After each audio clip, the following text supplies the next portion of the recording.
이렇게 하나님 앞에 시간을 내고 또 마음을 들여서 예배할 수 있도록 은혜 베풀어 주신 것 정말 감사드리고요.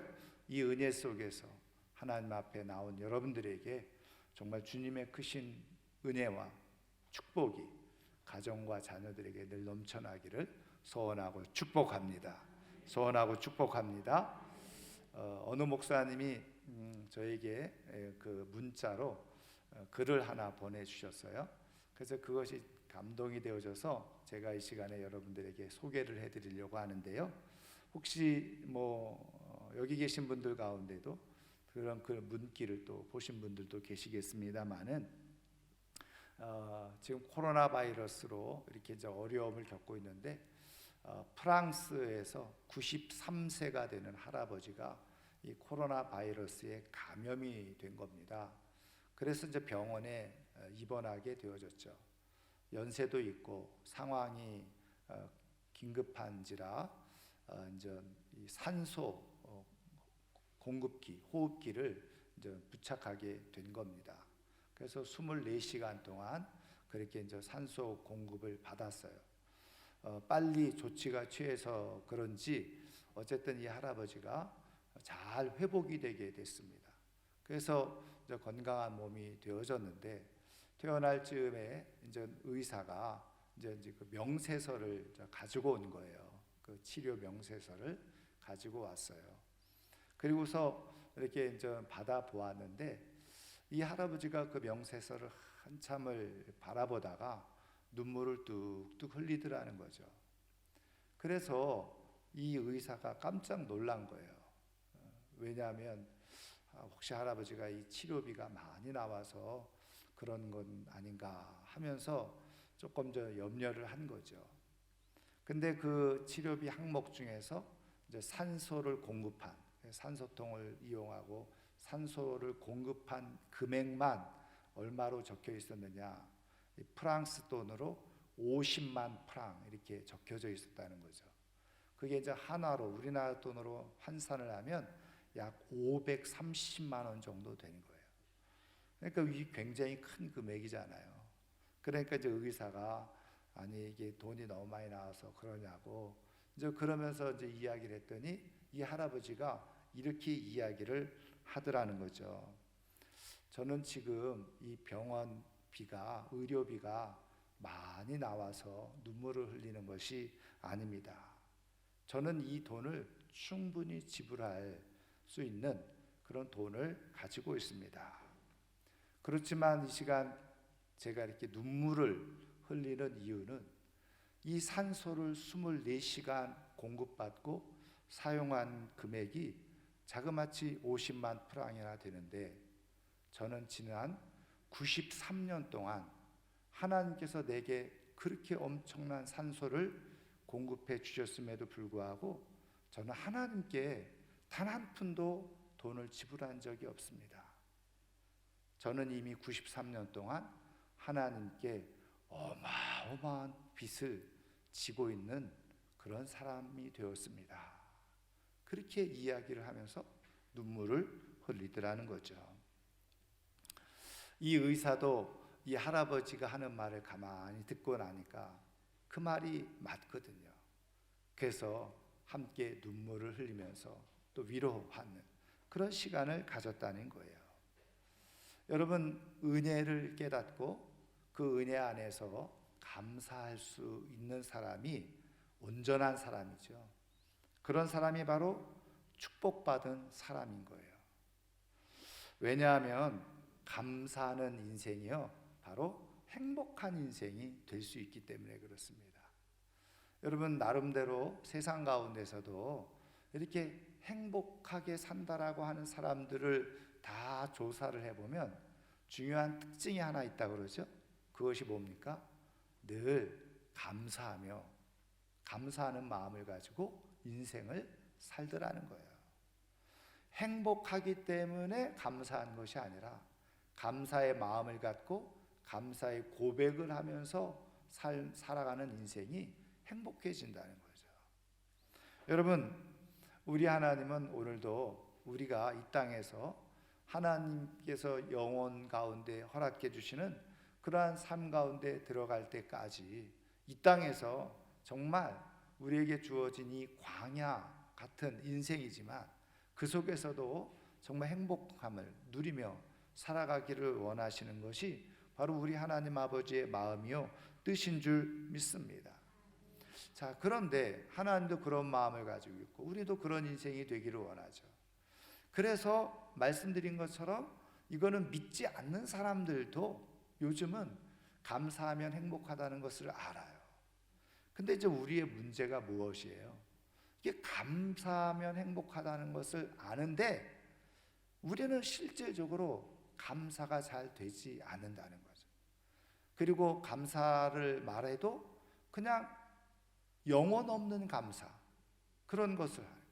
그러니까 정말 내가 진심으로 내 속으로부터 정말 감사하구나 이래서 감사하는 게 아니라, 물론 뭐 감사하는 말 하지 않는 것보다는 그래도 영혼 없는 말이라고 할지라도 감사하다라고 말하면서 살아가는 것이 더 귀한 일이기는 하지만, 그러나 진심으로 마음속에서 우러나오는 참된 감사가 되지 않은 그런 삶을 살아가고 있다는 거죠.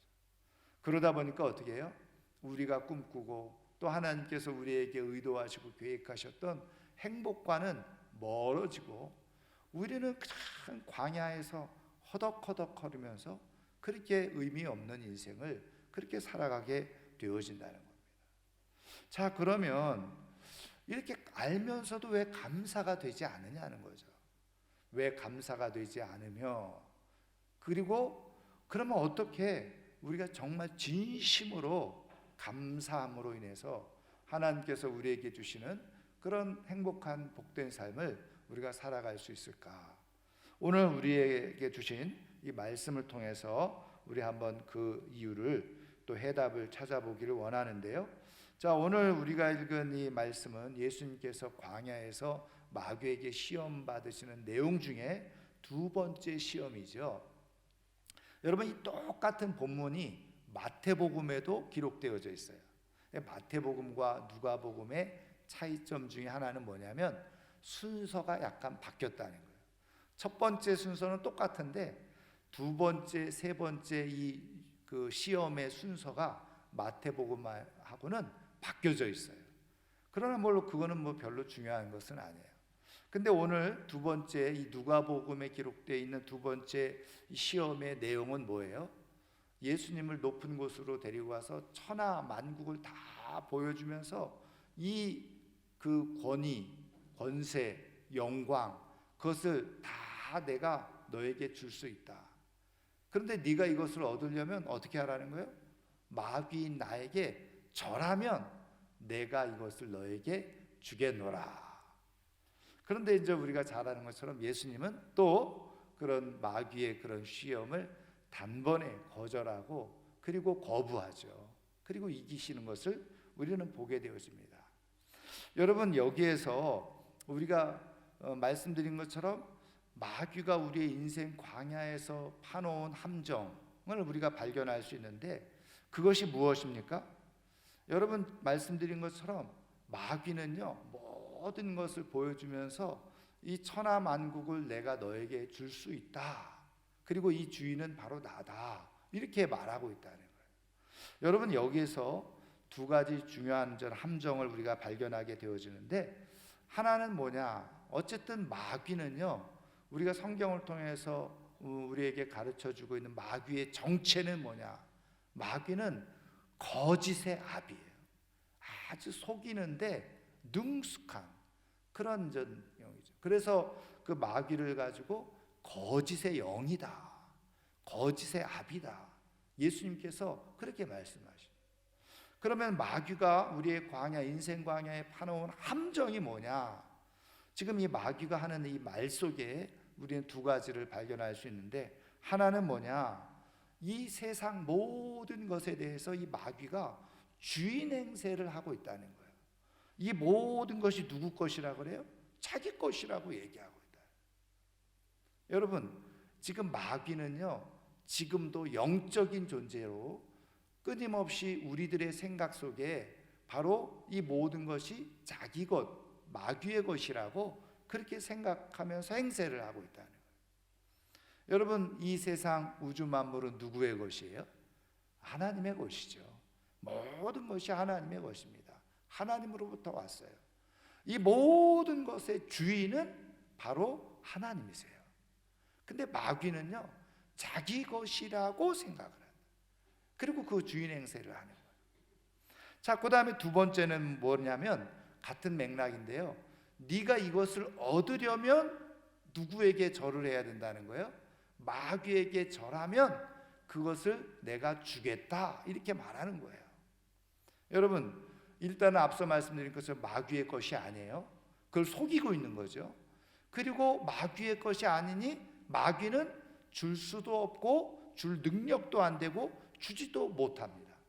근데 마귀는 그걸 다 주겠다라고 속이는 거예요. 그러면 우리가 이 땅에서 광야의 삶을 살아가면서 마귀가 파놓은 함정에 빠지는 사람은 어떤 사람들이냐?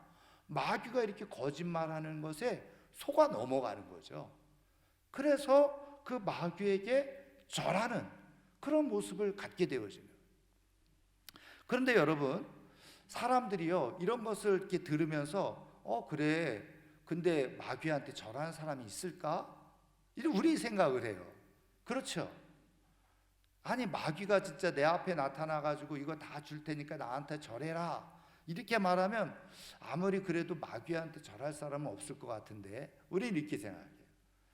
맞아요. 근데 여러분, 우리가 오해하는 것 중에 하나가 뭐냐면, 우리는요, 마귀가 어떻게 우리 앞에 나타나느냐, 마치 검은 망토를 둘러쓰고 시커먼 얼굴을 하고 그냥 머리에 뿔이 달리고 말이죠, 험악한 표정과 얼굴로 그냥 우리에게 나타나서 우리에게 요구하고 절하라고 그렇게 말하는 것처럼 우리는 상상하고 생각하고 있어요.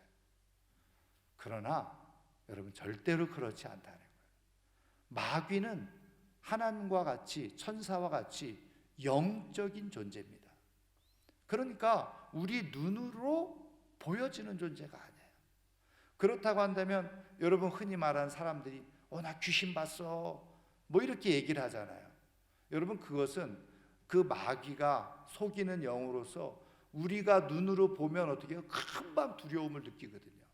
그러니까 우리로 하여금 두려움을 주기 위해서 그렇게 속이는 그런 모습은 있을 수 있지만, 마귀는 본질적으로 영적인 존재예요. 보이지 않아요. 그러니까 실질적으로 이게 마귀가 역사하는지 아닌지를 우리가 눈으로 보면 좋겠는데 그 잘 모른다는 거예요. 그러면 마귀는 영적인 존재이기 때문에, 그러면 우리에게 어떻게 다가오고 어떻게 역사하느냐? 우리의 마음 가운데 생각을 집어넣죠. 또 우리가 흔히 말하는 세상의 소리를 가지고 우리를 하여금 듣게 하는 거예요. 그러니까 세상에 하나님을 대적하는 하나님의 진리와 다른 정보들을 가지고 우리의 마음과 생각을 지배하는 거예요. 거기에 집어넣는 거죠. 그게 바로 사실은 오늘날 마귀가 우리에게 지금 유혹하고 있는 이 인생 광야에서 경험할 수 있는 함정이라는 거예요. 그러면 마귀가 실질적으로 땅 짠하고 나타나서 나한테 절해라, 그렇게 해서 되어지는 게 아니라, 우리가 삶을 살아가면서 마음으로나 혹은 세상에 하나님과 대치되어지는 그런 잘못된 거짓된 정보를 들으면서 야, 그렇구나, 그렇게 저렇게 살아야 되는구나 라고 마음을 먹고 그렇게 살아가게 되어지는 것이 마귀에게 절하는 거예요. 근데 우리는 뭔가 그냥 다른 종교에서 말하는 것처럼 우상을 만들어 놓고 꼭 거기에다가 절을 해야지만 우리는 우상한테 절하는 거고 마귀한테 절하는 거고 귀신한테 절하는 것이라고만 생각해요. 그러니까 여러분, 교회를 다니면서도요, 나는 그렇게 우상 앞에 절한 적 없어, 귀신한테 절한 적 없고 마귀한테 난 절한 적 없어, 이렇게 생각하면서 살아가는 거예요. 그러니까 우리는 많은 기독교인이라고 할지라도, 하나님을 믿으면서 살아가는 사람일지라도, 우리는 수없이 우리의 인생 광야 가운데 어떻게 해요? 그냥 마귀에게 나도 모르게 절하면서 살아가고 있는데, 자기는 그렇게 살아가고 있지 않는 것처럼 착각하면서 살아가고 있다. 하나님의 진리에 대적하는 모든 세상의 지식과 정보, 그리고 내 마음속에서 일어나는 모든 생각들 속에 마귀가 주는 생각들이 있다는 거예요. 마귀가 주는 소리들이 있다는 거예요. 근데 맞아, 그게 맞아. 그러면서 거기에 굴복하는 것, 타협하는 것, 그것이 바로 뭐라는 거예요? 바로 마귀에 절하는 거라는 거예요. 여러분, 마귀한테 이렇게 절하고 마귀의 소리를 듣게 되어지면 어떤 일이 일어나는지 아세요? 말씀드린 것처럼 왜 우리는 감사하면서 살아가면 행복하다 이렇게 생각하고 듣고 알고 있는데 우리가 왜 감사가 진심으로 일어나지 않느냐? 죄송하지만 마귀의 소리에 우리가 절하고 있기 때문에, 마귀의 소리에 절하게 되어지면요, 그러면 그때부터 감사는 사라지게 되어져요. 그러면 사람들은 왜 이렇게 마귀가 말하는 말에 이렇게 걸려 들어가냐는 거죠. 거기에 왜 동의하고 거기에 왜 절하느냐는 거예요. 여러분, 마귀가 말하는 게요, 비합리적이거나 그리고 비이성적이거나 그리고 비상식적인 것은 있을 수도 있지만 그렇게 많지 않아요. 우리가 너무 지금 살아가면서요, 가지고 있는 모든 사상과 생각 속에 우리도 모르는 사이에 마귀가 이렇게 말하는 그런 사상과 생각에 우리가 갇혀서 살아가게 되어지는데 나도 모르게 거기에 지배를 당하는 거예요. 왜 그러느냐? 여러분, 마귀가 말할 때요, 마귀가 우리에게 생각을 줄 때 정말 우리로 하여금 험악하고 나쁜 생각을 막 주면 우리는 어느 정도 분별이 되잖아요. 그런데 그게 분별이 안 되도록 우리에게 유혹을 한다는 거예요. 어떻게 해요? 여러분, 창세기를 보면 사단이 뱀으로 가장을 해서 나타나서 하와에게 유혹을 하죠. 그러면서 하나님께서 에덴 동산에 있는 선악을 알게 하는 나무 열매를 따먹지 말라고 그랬어요. 근데 뱀이 뭐라고 얘기를 합니까? 하나님이 그거 따먹지 말라고 했어? 그러면서 왜 따먹지 말라고 했는지 알아? 그걸 먹으면 하나님처럼 되기 때문이야. 근데 하와가 그 말을 들으면서 그 선악을 알게 하는 열매를 보니까 성경 표현대로 하면 어떻게 해요? 보암직하고 먹음직하고 진짜 지혜롭게 할 만큼 탐스럽게 보였다고 그랬어요. 그러니까 여러분, 현혹되어지는 거죠. 이야, 진짜 저거를 먹으면 하나님처럼 지혜로워질 것 같은 생각이 마음속에 확 들어오는 거예요. 그러니까 어떻게 해요? 그걸 따먹게 되어지는 거예요. 여러분, 오늘도 마귀가요, 우리 가운데 어떻게 역사하고 우리의 마음 생각 가운데 우리의 마음을 유혹하고 함정을 파놓는지 아세요? 야, 네가 이렇게 하면 너는 행복하게 될 거야. 너 이렇게 돈 많이 모으고 살아가면 너 행복해질 거다. 너 이렇게 큰 집에 살면 너 행복해질 거야. 그래서 우리들을 어떻게 해요? 자꾸 그런 생각에 지배를 받게 한다는 거예요. 여러분, 물론 돈이 많은 게 잘못은 아니겠죠. 큰 집에 살고 좋은 차 타는 게 저는 절대 그게 문제가 되거나 잘못된다는 건 아니에요. 근데 마귀는 어떻게 하느냐? 그런 것이 너의 인생의 행복의 조건이라고 계속 우리에게 말한다. 그리고 그것을 추구하면서 그것을 인생의 목적으로 삼고 살아가도록 하는 거예요. 근데 그게 뭐라는 거예요? 바로 마귀에게 절하는 거다. 그런데 여러분, 그렇게 마귀에게 협조하고 절하는데, 근데 왜 또 그런 마음을 갖게 되어지느냐? 말씀드린 것처럼요, 성경은 뭐라고 말씀하고 있느냐? 그것이 우리 가운데 있는 욕심 때문이다, 그렇게 말합니다. 탐욕 때문이라고 말하고 있다. 여러분, 우리 가운데 죄가 들어와서 죄로 인해서 우리 마음 가운데 일어나고 있는 가장 문제는 뭐냐? 욕심이에요. 탐욕이에요. 그것이 어떻게 해요? 우리로 하여금 마귀의 소리에 자꾸 빠져들어가게 하는 그런 문제가 일어나게 돼요. 여러분, 이 성경에 보면 골로새 3장 5절에 보면은 바로 이 탐심이라는 게 뭐냐? 바로 우상숭배다, 그렇게 말씀해 주고 있어요. 그리고 로마서 7장 8절에도 보면 바로 이 탐심이, 욕심이 죄다, 그렇게 말씀하고. 자, 그래서 여러분 한번 가만히 보세요. 광야 생활 중에 마귀가 나타나서 예수님까지도 유혹을 했다 그랬죠. 예수님까지도 시험했다 그랬죠. 여러분, 우리가 광야를 살아가면서 시험 없이 살아갈 수 없다는 거예요. 유혹이 없이 우리의 인생을 살아갈 수 없다는 거예요. 근데 진짜 문제는 뭐냐면 그 유혹은 계속 우리가 인생을 살아가면서 계속 우리 앞에 끊임없이 나타나게 되어지는데, 문제는 뭐냐? 우리 인생이 불행해지고 그 광야에 마귀가 파놓은 함정에 빠지는 이유가 뭐냐? 우리 속에 뭐예요? 욕심, 죄로 말미암는 욕심이 들끓는 거예요. 탐욕이 들끓는 거예요. 그래서 그 유혹과 이 내 안에 있는 탐욕이 결합하게 되어지면 나타나는 게 뭐예요? 바로 엄청난 범죄, 하나님을 거스르는 삶으로 살아가게 되어지는데, 그 삶이 어떻게 해요? 원망과 불평과 감사가 없는 삶의 결과로 나타나게 되어진다. 큰 집에 살아도 감사가 있지 않아요. 좋은 차를 타도 감사가 없어요. 감사가 없는 삶이 되어지는 거예요. 그렇게 되어지면 우리는 감사할 거라고 생각했는데, 행복할 거라고 생각했는데 행복은 없고 감사한 마음도 없고, 그 모든 것들이 어떻게 해요? 당연하게 생각되어져요. 이거는 이미 마귀의 생각처럼 마귀의 영이 우리 안에 들어오니까 마귀가 자기 것이 아닌 것을 자기 것으로 생각하는, 그렇죠? 그러니까 우리도 마찬가지예요.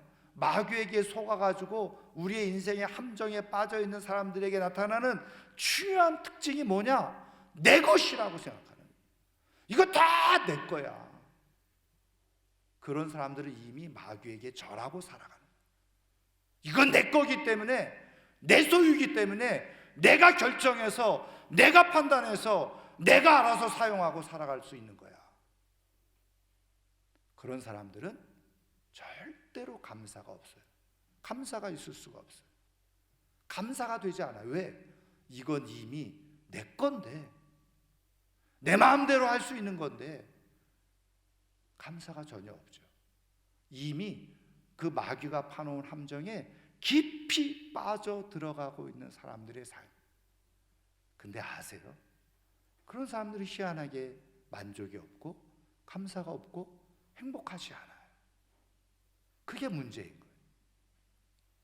그래서 마귀는 계속해서 어떻게 해요? 우리의 인생을 함정에 빠뜨려서 재미없는 인생으로 살아가고 행복하지 못한 불행한 인생으로 살아가다가 영원한 저주 가운데 빠뜨리는 것, 그것이 마귀의 목적이잖아요.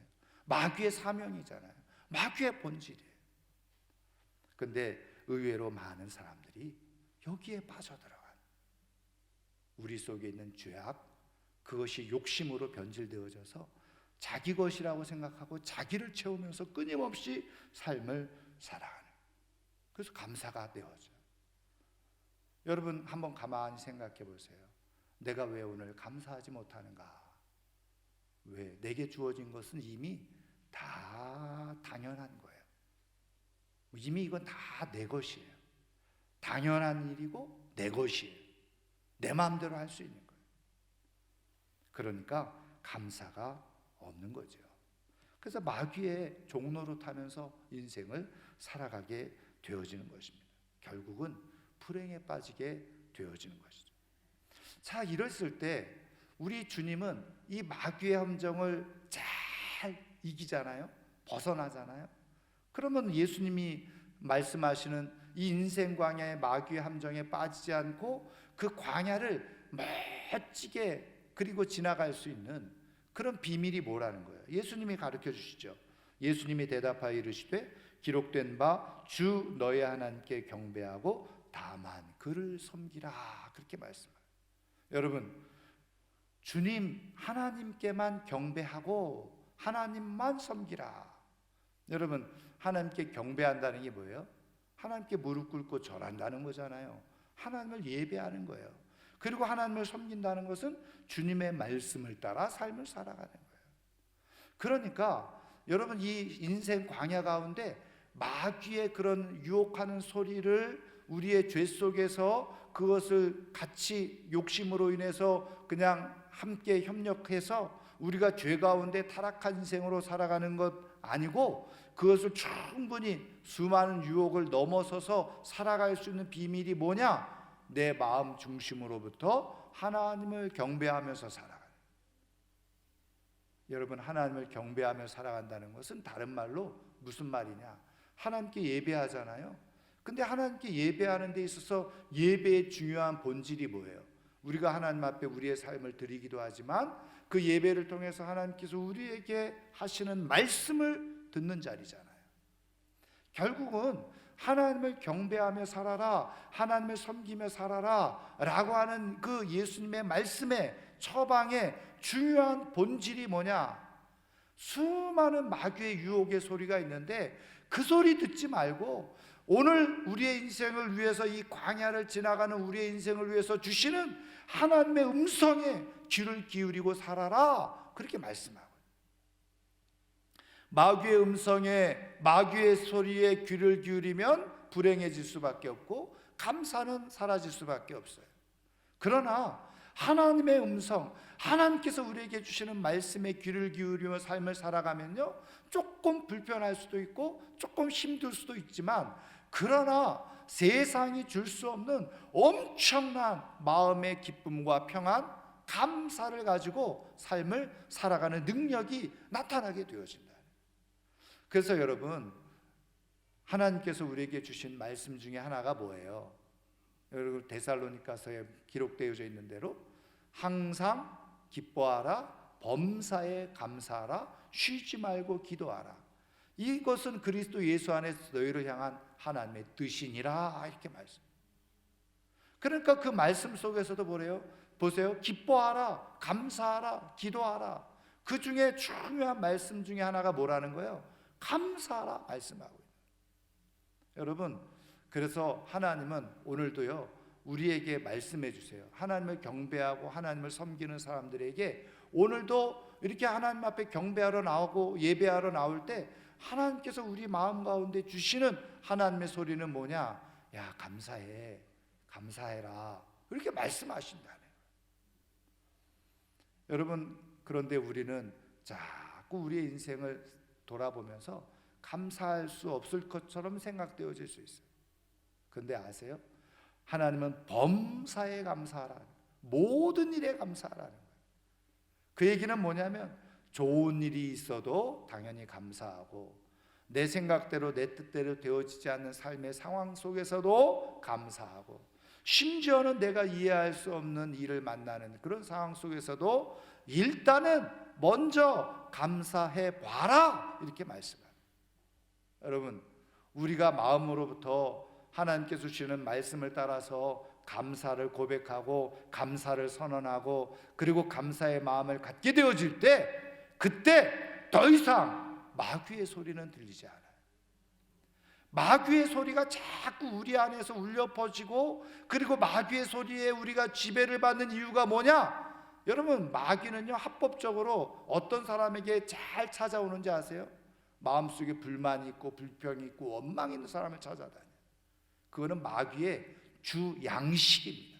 원망과 불평과 불신과 불만, 이게 마귀의 주 양식이에요.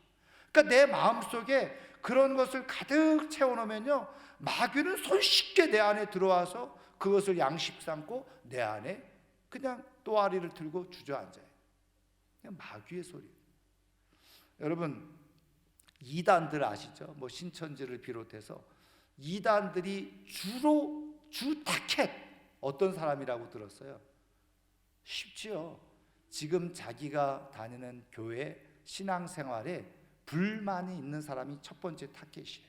불만이 있는 사람, 목회자에 대해서 원망하는 마음과 섭섭한 마음을 가지고 있는 사람이 타켓이에요. 교회에 대한 불신과 불만, 목회자에 대한 불신과 원망, 그게 이단의 먹거리의 첫 번째 타켓이에요. 그러니까 이단은 마귀의 종로로 타는 사람들이 이단이잖아요. 그러면 똑같잖아요. 마귀가 하는 속임수와 거짓을 동원해서 사람들의 마음을 빼앗아가요. 여러분, 원망하는 마음, 내 삶에 불평하는 마음, 불만족하는 마음을 가지고는요, 절대로 마귀의 유혹을 이길 수가 없어요. 그래서 하나님은 우리에게 말씀하고 계시는 거예요. 범사에 감사하라. 좋은 일만 감사할 것이 아니라 네가 이해할 수 없고 생각할 수 없고 다 헤아릴 수 없지만 그러나 내게 주어진 지금의 모든 삶에 대해서 하나님 앞에 감사하라 말씀하고 있어요. 내가 감사하면요, 마귀는 더 이상 틈을 타지 못해요. 아니, 순간적으로 틈을 타서 우리를 유혹하는 말을 한다고 하더라도 내 마음속에 감사가 가득하면요, 그게 더 이상 들리지 않아요. 잠깐 우리가 고개를 갸웃할 수 있을지 모르지만 그러나 거기에 현혹돼서 함정에 빠져들어서 스스로 불행을 만들어가는 삶이 되어지지 않아요.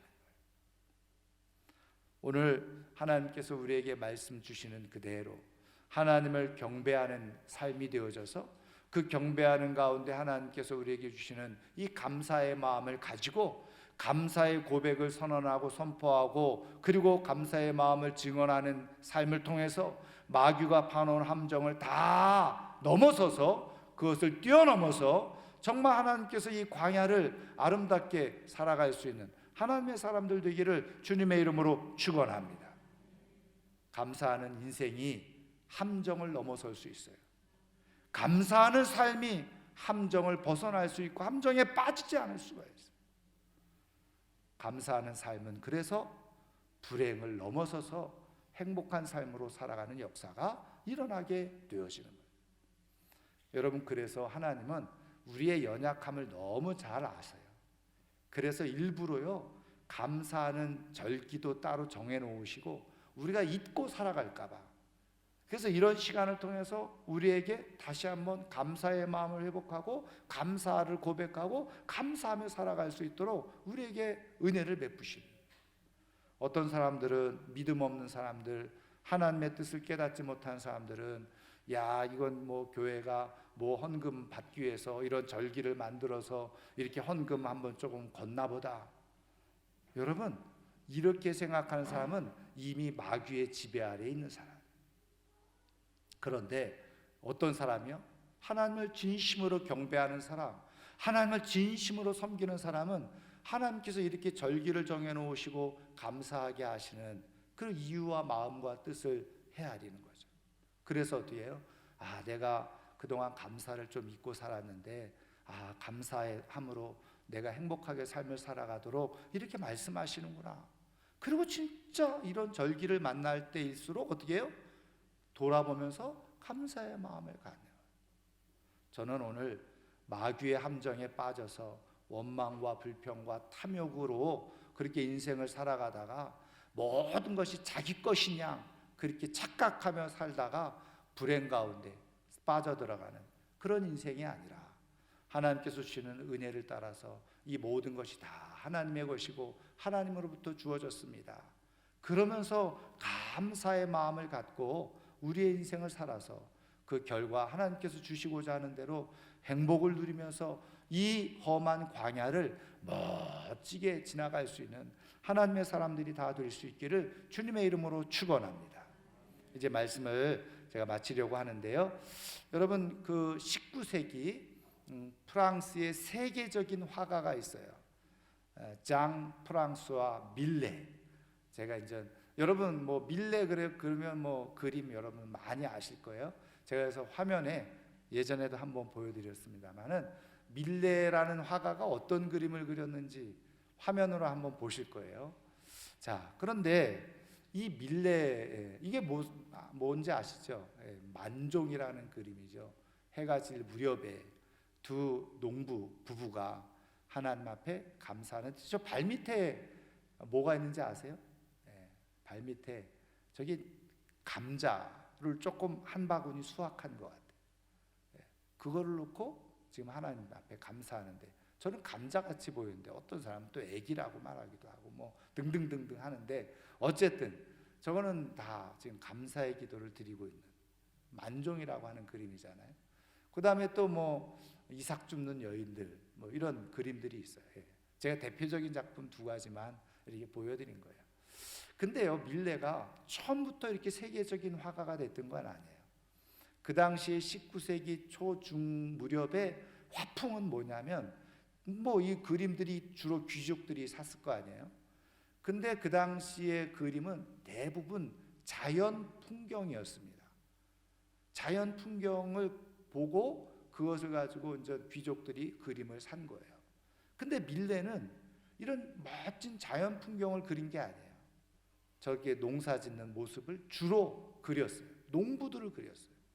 그러니까 귀족들 볼 때는 별로 이게 그림의 가치가 없어 보이는 거예요. 그래서 굉장히 힘들고 어려운, 가난한, 정말 끼니도 제대로 챙겨 먹을 수 없는 그런 무명의 화가 시절을 밀레가 보내게 되어져요. 그래서 그림을 그려야 되나 말아야 되나 그렇게 고민하고 있는데, 어느 날 화랑에서 연락이 온 겁니다. 당신의 그림이 누가 사겠다고 하는 사람이 있어서 팔리게 되었습니다. 뭐 만족한 충분한 가격은 아니었지만 그래도 조금 자기가 끼니를 때울 수 있는 정도의 그런 금액이었어요. 너무너무 기분이 좋은 거잖아요. 그래서 정말 친한 친구에게 얘기를 한 거예요. 친한 친구가 집에 왔어요. 내 그림이 드디어 팔렸어. 이제 이 그림을 판 저 가격으로 내가 조금 내 끼니를 해결하니 내가 계속해서 그림을 더 그릴 수 있을 것 같아. 앞으로 더 좋은 날이 오겠지. 그러면서 좋아하는 거예요. 그랬더니 그 친한 친구가 막 이 밀레를 축복하면서 칭찬하면서 격려하면서 같이 응원을 해줬어요. 그런데 그 이후로 신기한 일은 뭐냐면, 그렇게 그림이 한 점 팔렸는데 또 조금 쪼들리고 힘들고 끼니가 없을 정도 되면 또 한 점이 팔리는 거예요.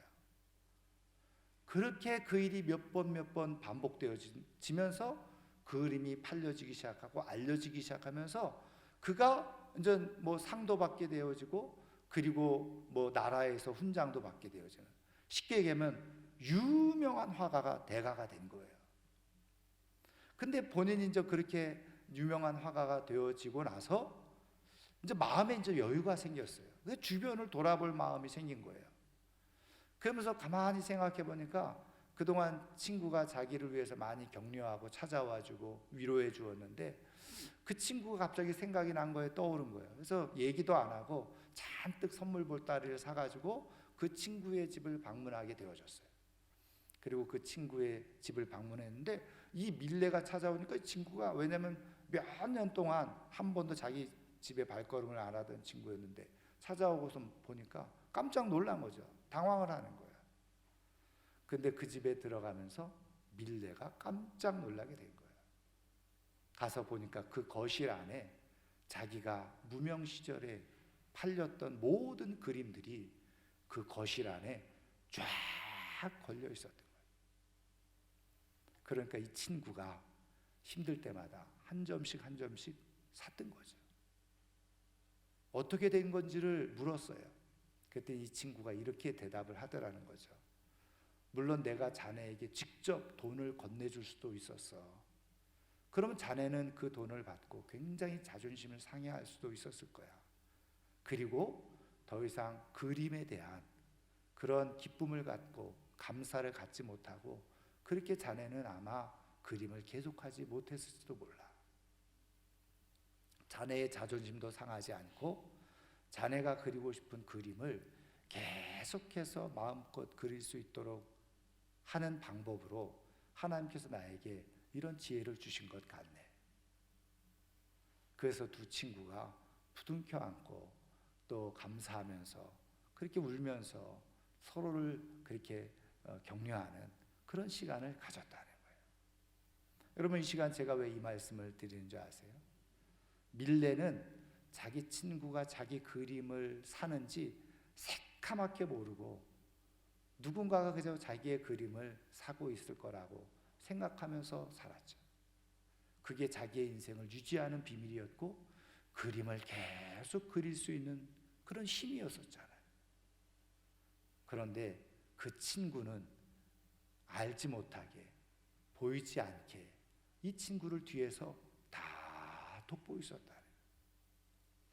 밀레가 밀레로서의 유명한 화가가 되기 위해서 친구의 보이지 않는 사랑과 배려가 거기에 담겨져 있었다. 밀레가 그 후에 그런 얘기를 하죠. 그 친구가 아니었다면 나는 어쩌면 어느 무명의 화가들처럼 그렇게 힘없이 그림을 중단하고 인생을 중단했을지도 모른다. 여러분, 우리가 지금 이렇게 살아가고 있는 게 마치 내 힘으로 다 살아가고 있는 것처럼 생각하십니까? 이미 마귀의 함정에 빠져 있는 거죠. 내가 가지고 있는 것이 다 내 것이라고 생각하고 있습니까? 이미 마귀의 함정에 빠져서 있는 거죠. 그럼 행복하지 않고 감사가 없어요. 그런데 아세요? 이미 보이지 않는 손이 내 인생 속에 개입하고 계세요. 나는 모르고 나는 이해할 수 없어요. 내가 직장 생활하면서 인정받는 이유? 내가 유능해서요? 하나님의 보이지 않은 손에 개입이 있죠. 내가 장사가 잘 되고 있습니까? 하나님의 보이지 않는 손으로 개입하고 계시는 것 아니겠어요? 내가 학교에서 조금 인정받고 좋은 실력을 가지고서 좋은 점수로 이렇게 공부를 하고 있습니까? 하나님의 보이지 않는 손에 역사가 우리 인생 가운데 있는 거죠. 사랑하는 성도 여러분, 내게 주어진 지금 오늘의 삶이 있기까지 우리 하나님의 보이지 않는 손이 여기에 나를 이끄셨다는 것을 믿으시기를 주님의 이름으로 축원합니다. 그래서 모든 것이 하나님으로부터 주어졌음에 감사하고 그 감사의 고백이 우리 가운데 넘쳐나서 더 이상 마귀가 파놓은 함정에 빠져서 허우적거리며 불행하게 살아가는 것이 아니라 우리 속에 진정한 감사를 통해서 하나님을 경배하는 가운데 그 감사로 인해서 기쁨이 넘쳐나고 행복을 가지고 이 험한 광야를 멋지게 지나갈 수 있는 하나님의 사람들 되기를 주님의 이름으로 축원합니다. 축원합니다. 오늘 말씀을 생각하면서 우리 함께 찬양을 하고 하나님 보이지 않는